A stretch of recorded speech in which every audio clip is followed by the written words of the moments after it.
Guys, this is episode 5 of Courageously Confident, and it's the final episode of our series on how to go from afraid AF to confident AF.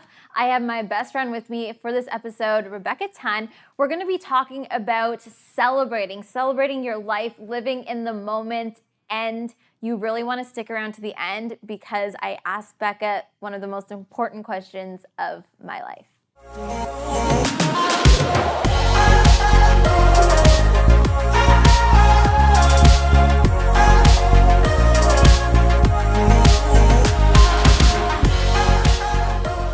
Is that the right number? Okay.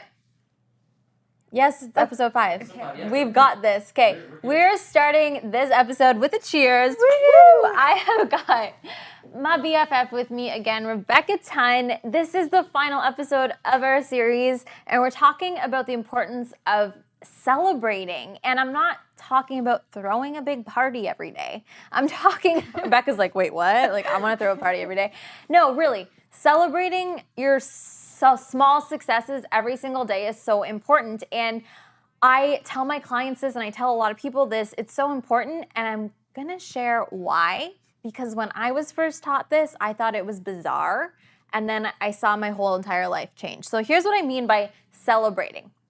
When something good happens, like today, I got what I wanted done. Today, I went to the gym. Today, I did all my work. Today was a really good day. When you go in with that attitude, and then you're like, oh, this really good thing happened, and you celebrate it and make it kind of more extravagant than it is, it's like you're putting out this really positive energy to the world for more good things to happen.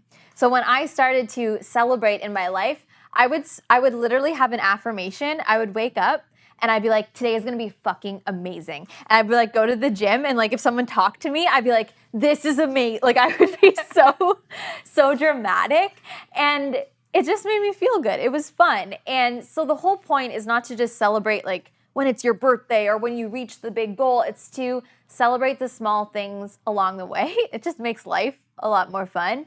So that's really what it is, guys. And it doesn't have to mean celebrating by throwing a party. It can be celebrating just by acknowledging, by telling someone, telling your BFF, calling your friend, saying, oh my gosh, this really cool thing happened today. Whatever it is. So big things, small things, when you celebrate, it's like the highest form of manifestation, allowing more good things to happen in your life.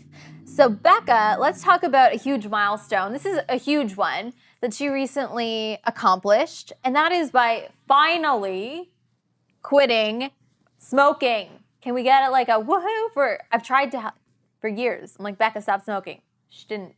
So let's talk about this. Let's talk, how'd you do it? So I started reading a book. It's called Alan Carr, The Easy Way to Quit Smoking. And I read it for like months on end, like probably a year. And then I get like anxiety for quitting, like, or feeling like I'm going to quit and not be able to. And then you don't. But then one day I was just like, I went to the dentist and I was getting my teeth whitened, and you cannot have caffeine or nicotine or anything that would stain something for 48 hours. And I was like, this is it, quitting smoking. And I actually did it. Like a week later, someone was like, are you smoking yet? And I was like, nope. Now we're 4 or 5 months in and I still have not smoked. That's amazing. Yeah, so that's super exciting. Did you like celebrate that in a sense? Like, I holy celebrate shit. it all the way. I look at the people at work. Like I used to go out and have a smoke like every hour. And I look at the people, I'm like, can you believe that I used to smoke? Like 10 years of my life was that. And like, it's so awful to think. And I never want it. None of me is like, oh my God. Or like if I'm walking down the street or out having like a run or whatever and people are smoking, it like bothers me now. Like my nose, it's like in there and I just like, it drives me crazy. So I think a lot of people kind of push back on this whole celebrating thing because they're like, well, what if something bad happens, or it's too good to be true to celebrate so much. So we were talking about, this was an amazing accomplishment, but, things can happen when you're at a high, and then what do you deal with afterwards? So relating that to smoking, okay, what happens after when you quit smoking? You gain weight. Well, a lot of people do. Most people do. And a lot of it's with the hand fixation. You just need something, right? You've taken like something that's very much part of your routine and your habit out, and the first thing you want to do is replace it.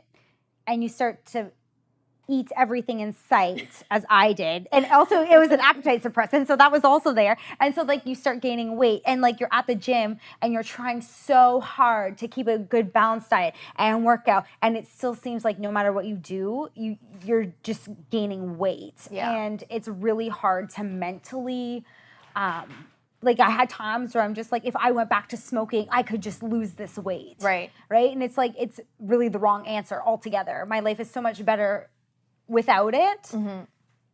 And I had to catch myself and be like, you're literally being so stupid right now. Like, what are you thinking? You tried for years to quit this thing. You finally mastered and conquered that. And because you gained 10 pounds, you're freaking out. Oh, I'm going to go back to what I tried to do for 10 years. Like, it's such a fail if you're to go back, why bother? When you made that such huge accomplishment. And I think you staying so positive during that process of quitting really helped you like not go back to it when you wanted to. Like when you saw yourself gain weight, you're like, I'm not going to bring myself back to this, because you celebrated it so much. You told people, and then people would have been like, girl, what you doing? Like, you were so happy last week, you quit, and now it's like back, And a lot of people kill one addiction by creating another addiction. And, people do struggle with food and have food addictions and things like that. I wouldn't say that I'm by any means at a point where I have an addiction to food, or I'm struggling with controlling the amount of food I'm eating, but I'm super thankful that, people go to drugs or to alcohol, or there's so many different things and traps that you can fall into once you quit to compensate for the fact that you don't have that anymore. I just, in comparison to what could have happened, 10 pounds is nothing. Yeah. So like, I'm forever thankful for that.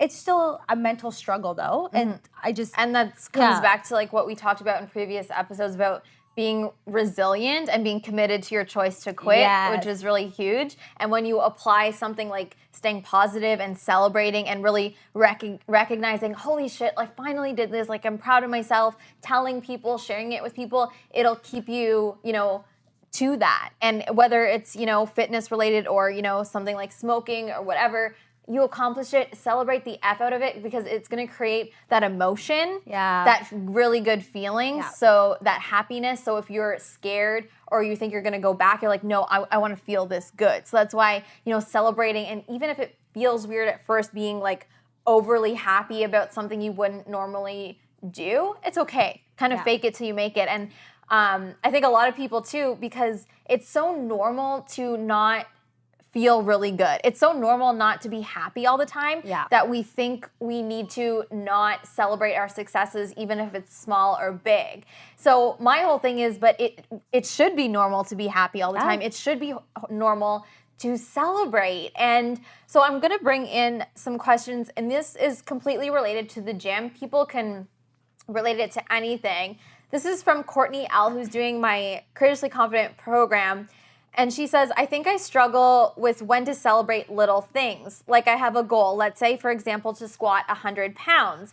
I'm squatting 70 right now. I know I'm going in the right direction by squatting 80, but I haven't gotten to my goal. So celebrating seems weird. So how do you celebrate when you go from 70 to 80, but you're still so focused on that 100 goal? I think we've answered this. It's celebrate the small things. Like, what if you were still at 70? You made it to 80. You know what I mean? It's like, yes, I made it to 80. Let's keep going. Let's keep going. I think we're so focused on only being happy when we reach the big thing and not enjoying the process that it screws with people's minds. Like, my favorite weight at the gym is 2.5 plate, because I just think every time I like chest press or I do a squat, if I could just squeeze in that 2.5, and even if I'm just getting that 2.5 in for 3 reps, right? It's just, there's a light. And that's, you got to use those little tiny victories as there's a light at the end of the tunnel. You're trying to make it to 100 and you've made it to 80. Your light just keeps getting brighter and brighter the closer you get. And if it takes 2.5 pounds every time, use the friggin' 2.5 pounds. Like, that's what it's about, You can't expect your body to push through too much at once. You have to give your body time to adapt, to adjust, to grow. And I think, too, it's the mindset of, going to the gym to love the process of going to the gym, not going to the gym because once I hit, squatting 100 pounds or 200 pounds, that's when I'm going to be happy. You should be so happy and celebrate every time you go to the gym. Working on changing that mindset will, decrease the focus of your end goal. Because like we talked about before, it's so overwhelming to think of like, oh my gosh, I have so far to go, blah, blah, blah. But when you just enjoy the process and celebrate the process and be more present during it, you're just going to be happier a lot more. And it comes with everything in life. Like we're in such a rush for like the good things to happen. And we think when I meet the dream man, when I buy the house, when I lose the weight, when I do the thing, that's when I'm going to be happy. But 9 times out of 10, we do those things and we're like, okay, but now what? And then I'll be happy more. It's like, why can't we just be happy and celebrate all the time during the damn process?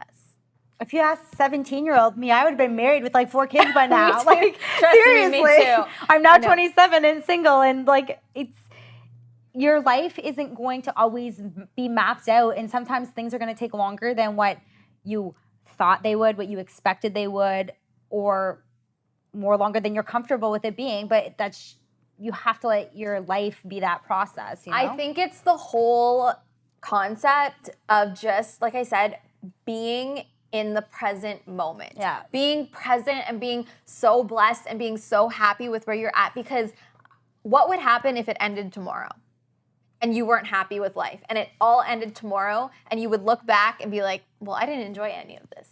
Yeah. Also, that would suck. Even when you think of like working out and that, like you want to work out and you want to push yourself in that, if you're spending hours and hours a day in the gym and you look back on the last 2 years of your life, what can you really say you did that like you had so much fun doing? Is it spending all those hours in the gym? I mean, some people maybe. Yeah. A lot of people, no. It's the things they did while they were also going through that journey or going to the gym. It was the times they had with friends, the bar they went to on that really great night, the game night they had. Like, it's not the hike they went on. It's not about the 50 hours they spent in the gym in 1 month. It's like your life is more than that. And I think that when you're have fitness on the mind and you have a weight loss goal and that it starts to consume your life and you don't take time to just enjoy everything else.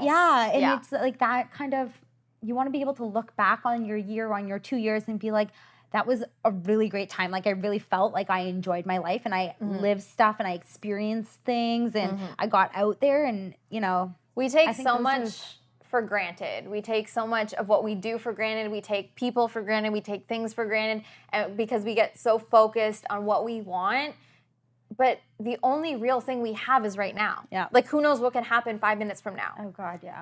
Why would we focus on yesterday or tomorrow when all we have is right now? And just loving right now, loving where you are in life right now. And, a huge thing for me is I always thought, okay, once I, graduate high school and then go to university, then like get a job and like live in a house with a white picket fence and like, oh my God, then my life will be amazing. None of that played out to how I thought it was going to be, but yet I'm so happy and just enjoying where my life is going to be. Who knows where I'll be in 5 years? Who knows? But I'm really happy right now, and that's all I can be. Yeah. And I'm going to bring up, my dad, it's over 3 years struggling with cancer. And I asked him this the other night because he just found out that his brother was now diagnosed, my uncle, with cancer. And I said, Dad, like, did you ever think, like, why was I given this challenge, And he said, no, I just thought about being as happy as I can be during this time. And of course, I'm like bawling when I know. But sometimes it takes a tragedy to learn these things. Like, what? Then it's like reality check. Like, if my dad, someone who is sick or anyone, going through something has that attitude, then why are we taking so much for granted? Yeah. It's crazy. Yeah. So celebrating, living in the moment, it's so important. It's so freaking important. So I want you guys to... Also, I have one more thing to add. Go for it.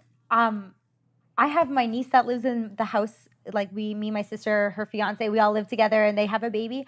And I've watched her grow for the last year and a half. If you are a mother or a father, you have a child at home, take the time to be with them and include them in the things you do. If your exercise is getting out and having a walk, bring them with you, involve them in your life, because that time goes by so quickly and you don't have a chance to get that time back. It's really important that you take advantage of that and, include them in your life and make sure that they're part of your journey and that you're showing them love and happiness as well, because they will very often take on what they're taught. So it's super important to include them. I think the main message is, whether it's related to fitness or anything, is slow down. It's life. Oh God, it's life. We take so much for granted. We take people for granted. Slow down and be happy, guys. Like, it's just a squat. Like, as much as we love the gym and I love it, it's just a squat. What really matters is being present and living in the moment and soaking it up. So that's really what I wanted to convey within this podcast and this episode today. So Becca, I just have one last thing to bring up and to ask you. You have been like my best friend since forever, since 4 years old, since kindergarten, and you have been there like when girls have picked on me, when boys have ruined my life through everything, in the middle of the night. Cry. You are my heart and soul. You are everything. Will you stand beside me on the best day of my life? Will you be my maid of honor? Of course I will. Stop. I thought we were going to make it through this. I would be honored to. So I hope you guys listening can all celebrate with Becca and and I hope you go do something amazing with your friends today. And now we're all crying on this set, but I have my maid of honor. This moment. We're celebrating this moment. And I can't wait to have you along this journey with me. I love you so much. I love you too. I'm so excited.